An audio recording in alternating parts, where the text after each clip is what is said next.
Hello and welcome back to the Footballing Question YouTube channel. Hi, it's Isaac for you today, and actually I'm going to break the formula of my videos quite a bit. As traditionally in my previous 3 videos I have been doing tier lists, ranking the Premier League left backs, goalkeepers and right backs.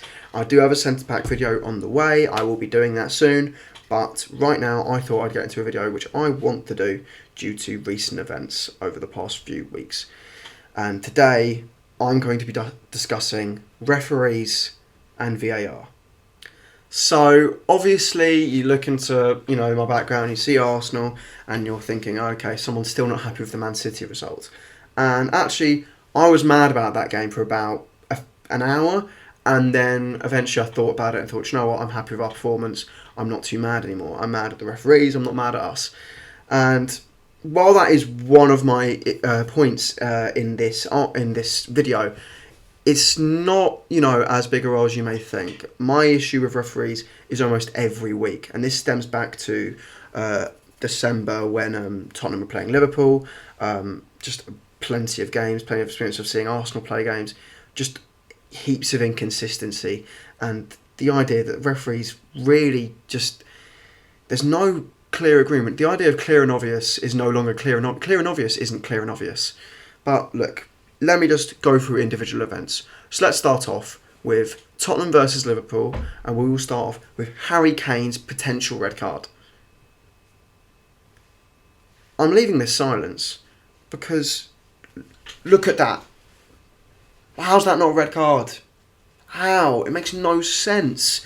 The idea that that goes to VAR and multiple referees in VAR, or no, it's obviously one main one in VAR, but there was multiple people in St George Park looking at that going, no, that's fine. Well, it's not clear and obvious. That's clear and obvious red card as you're going to get. And then in the very same game, you get Robertson sent off for a challenge like this. Now, is that a red card? Potentially. But in the same game where Kane has that challenge, I'd argue that's not as bad.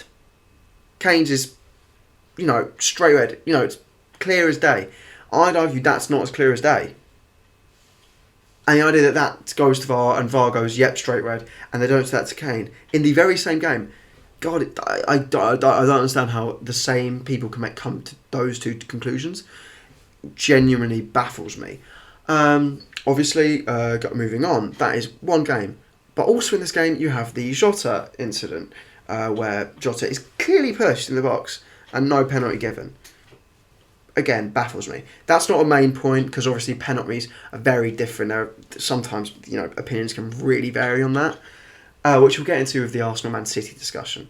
But with the Arsenal-Man City discussion, it's very different, because there are 2 incidents which I need to discuss. So with Arsenal-Man City, my issues come down to the idea of what goes to VAR, what doesn't, what goes to the monitor and what doesn't. Now obviously almost everything is checked by VAR, so we hear.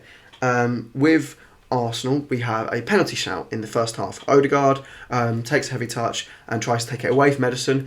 Ederson clips him. Arsenal are given a corner, not a penalty. VAR looks at it. There is some contact. They say it's not clear and obvious, so they go back and they tell the referee not to look at it. And then in the second half, Granit Xhaka pulls up Bernardo Silva's shirt, Bernardo Silva falls down, referee says no penalty, VAR says check it.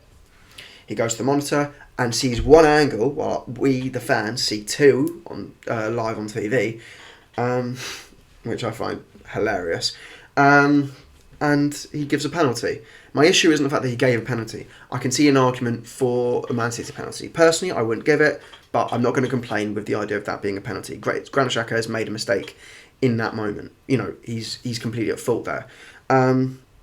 My issue is the fact that they tell them to go to the monitor for one and not for the other, when I'd argue both are, at the same level of clear and obvious.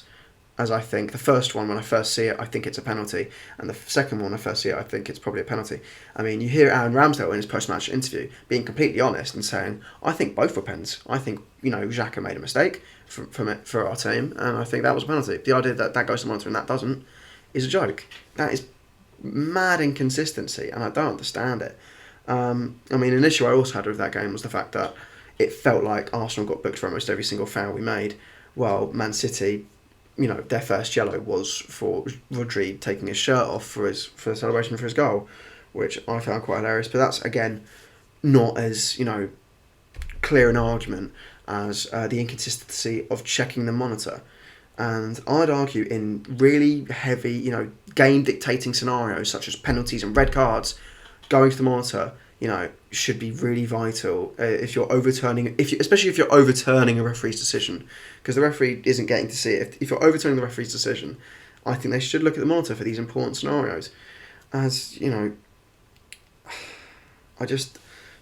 sure, people say they don't like to undermine the referee, but now they're turning it back, and now it's like the referee's not actually looking at the monitor.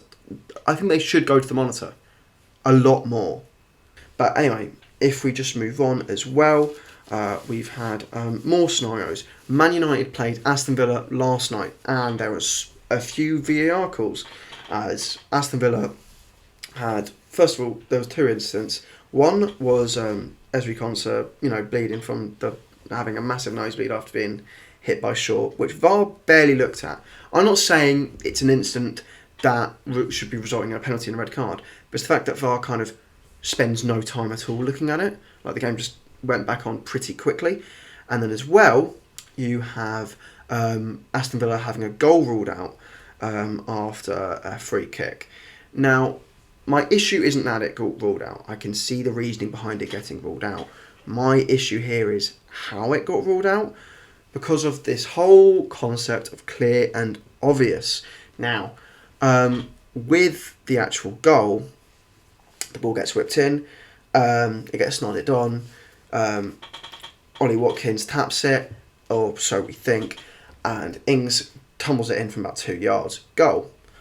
And originally they are looking for offside. They find it's not offside, and then after they find out it's not offside, they go, right, let's now check another way, this isn't a goal. I'm like, what? So the reason it went to VAR in the first place was because of offside. And as soon as they find out it's not offside, they look for more reasons for the goal to not be stood. I find that incredibly dodgy. While they found a reason for it not to stand, as Jacob Ramsey, who is in an offside position, blocks off Edson Cavani, I just don't understand it. I do not understand how they do that, because I don't see them go to that length with other teams to stop goals from being given, and I think it's a bit of a joke, to be honest, that happened last night. So those are three decent examples. There's also many examples, obviously, that you've seen in the press and whatnot over the months and the last 2 years that we've had VAR in the Premier League, and it is just a real joke. I mean, you obviously have the tight VAR calls. Obviously, most recently seen in the Tottenham Southampton game. That's not really going to change anytime soon, really. But you've also got the stupid decisions in the same game with Fraser Forster's own goal not standing because of the overprotection of goalkeepers, which is another issue currently. But how do we change this? Honestly, we do not know. Referees don't really seem accountable at the moment. I mean, going back on the Arsenal-Man City game, the referee was Stuart Atwell, a referee who actually was demoted from the Premier League for 4 years, I believe. And that happened, I think, at some point, maybe like 2012. I have no clue. But yeah, this referee actually was demoted from the Premier League for inconsistency and making mistakes. And they're back in the Premier League. It reminds me of a few months ago, or was it last month, when Jude Bellingham outed the referee who refereed the Dortmund Bayern game, who actually was involved in match fixing previously in their career. And you just think, okay, what's he managing the biggest game in Germany for? And yeah, I don't think I've really ever trusted referees. I don't think I've really liked referees. I don't think I ever will. And, I don't blame VAR as a system, because VAR doesn't change anything. The people controlling VAR are the same referees we've had all the time. If VAR was separate from referees, we had an actual individual regulator controlling VAR, maybe it would be better. And, it just goes back to, I think, something Arsene Wenger said with the last World Cup. And he said, what are the two countries with professional referees? And it was, I think it was Italy and England. And he said, now, how many of those referees are at the World Cup? And the answer was a big fat 0. And he said, there you go. Now, obviously, I think referees, even in the World Cup, sometimes can be dodgy. But what I've got to say is VAR, I'd say in the World Cup and the Euros, is used a lot better. A lot better. They learn from mistakes and they just continue to improve. VAR is used the worst, as I've seen it in the Premier League. From all the games I've watched, I've never seen it used so poorly as it is in the Premier League. And it's going to stay like that until we actually do something, until there's actual improvement. And I can't give you the answer as how we do that, but, that's my opinion on the matter at the moment. So, I think that's probably the end of it. What do you think? Do you think VAR is an absolute waste of time? We should get rid of it. Do you think the referees really need to up their game and actually agree on certain things? And this inconsistency needs to stop from game to game, from minute to minute, by the looks of things.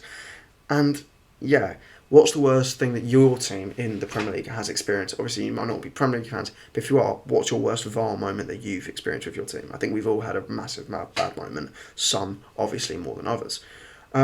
So yeah, that is the video. As I said, comment below your thoughts. If you liked the video, then give it a like. If you like this kind of content, you like what we do, subscribe, and you will see more videos from me, Jordan and Ashley pretty regularly. And also, if you want to be notified when we're uploading, then obviously ding the bell for notifications and you'll be notified for every single upload we make on this channel. Also of that, we have our socials all in the descriptions. That's our Twitter, our Facebook, and our Instagram. And obviously, we also are mainly a podcast, which you can find on Spotify and other audio platforms. But that is it with this video.